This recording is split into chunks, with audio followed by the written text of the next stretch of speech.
Hello दोस्तों, नमस्कार।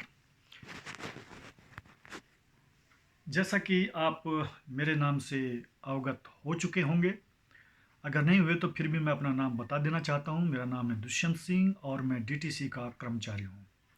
दोस्तों, हमारे डिपार्टमेंट में जो हमारे चालक ड्राइवर भाई हैं, कंडक्टर भाई हैं, वो नौकरी तो ज़रूर करते हैं, परंतु वो इतने भोले भाले होते हैं कि उनको ये नहीं मालूम है कि जो वो मेहनत के रूप में जो वेतन प्राप्त करते हैं उसका क्या करना है।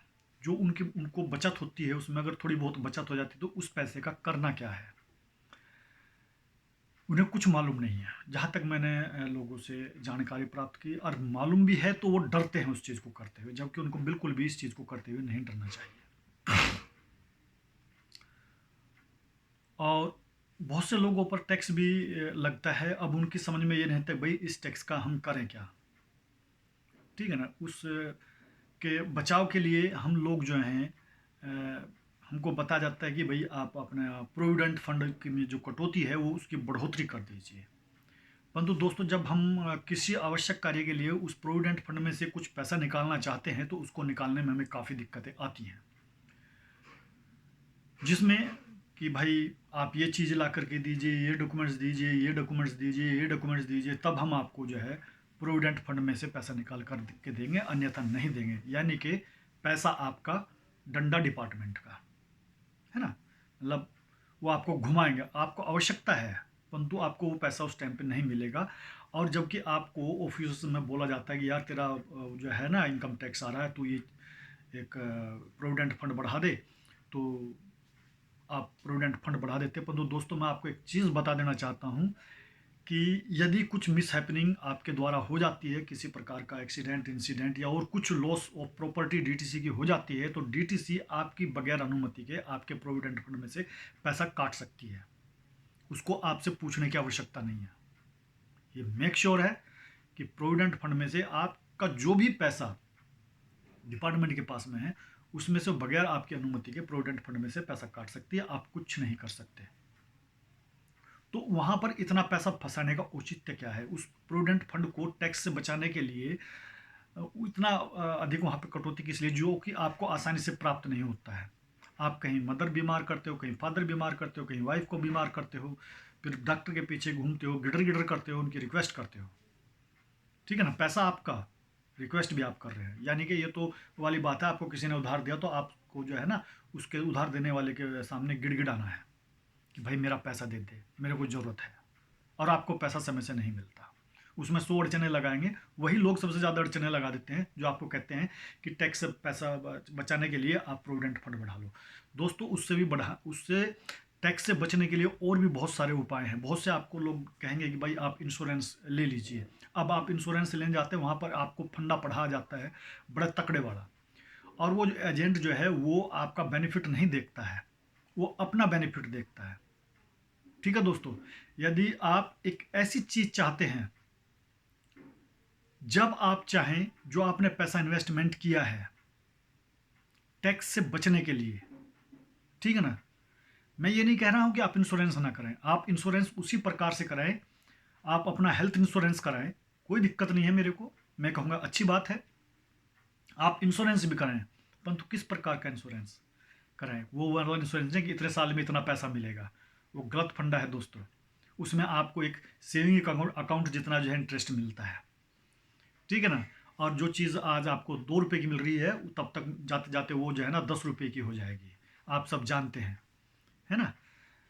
जो जूता पिछले साल 100 रुपये का मिल रहा था, वो आज 150 रुपये का है।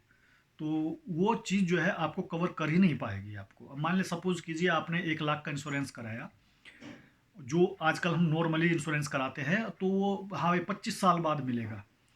अरे भाई 25 साल बाद मिलके मिलेगा कितना, वो हमको 2 लाख रुपया। उस 2 लाख की अब से 20 या 25 साल बाद वैल्यू क्या होगी, नील बटा सन्नाटा, है ना दोस्तों। 20-25 साल बाद उस 2 लाख रुपए की कोई वैल्यू नहीं होगी। उससे ज़्यादा तो आपकी एक महीने की तनख्वाह होगी 20 साल बाद। 2 लाख रुपए से ज़्यादा तो उस ऐसे इन्वेस्टमेंट का फ़ायदा क्या है। हम बहुत सारे चलो भाई एफडी जमा कर देते हैं बैंक में, क्या फ़ायदा होगा भाई। कितना मिलता है, 6 या 7%।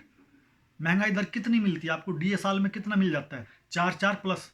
8%, यानी कि महंगाई 8% बढ़ गई, बैंक आपको 7% दे रहा है, तो यानी कि 1% आपको अपनी जेब से देना पड़ेगा। तो उस इसमें इन्वेस्टमेंट का भी क्या फ़ायदा है? क्या उस इन्वेस्टमेंट का फ़ायदा है? और उस एफडी को तुड़ाने के लिए आप बैंक के चक्कर काटेंगे, इधर से उधर, उधर से उधर, उधर से उधर। तो दोस्तों, मेरे पास एक चीज़ है, अगर आप चाहते हैं कि आपको कहाँ इन्वेस्टमेंट करना है और किस प्रकार से आपको उसमें टैक्स में भी छूट मिल सकती है, वो मैं आपको बताऊंगा। परंतु उसके लिए आपको मेरी वीडियो शेयर करनी पड़ेगी, लाइक करनी पड़ेगी, आपको कमेंट्स भी करना पड़ेगा और मेरा चैनल भी सब्सक्राइब करना पड़ेगा। और उस इन्वेस्टमेंट से आप 1 साल बाद जो है उस पैसे को आप निकाल सकते हैं। 1 साल बाद उस पर टैक्स भी नहीं लगेगा गवर्नमेंट का, और वर्तमान समय में आपको उस पर टैक्स में रिबेट भी मिलेगी। आप वो कागज़ जा करके आप पेइंग क्लर्क को दे दीजिए, लीजिए भैया ये कागज़, इसमें हमको टैक्स, इसके द्वारा भारत सरकार के द्वारा टैक्स में ये छूट हैगी, ये लीजिए। वो जो आपका निकल करके आएगा, जो चीज़ कागज़ आपको मिलेगा वो ऑनलाइन आएगा आपको, ठीक है।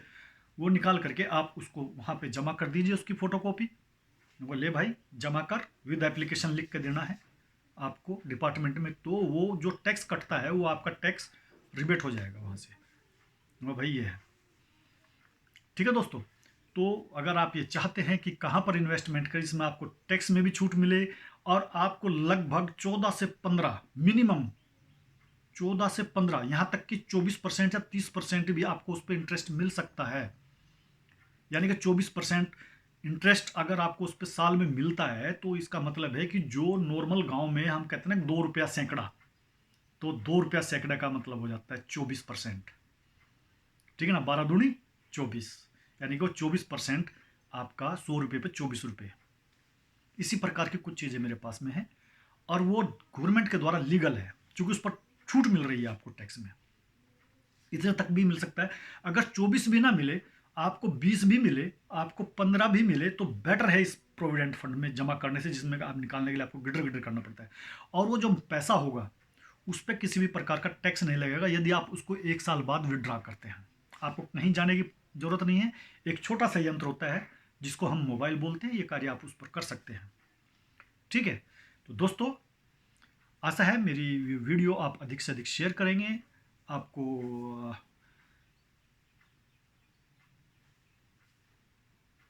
ये वीडियो ज़रूर पसंद आएगी और आप इसे लाइक भी करेंगे।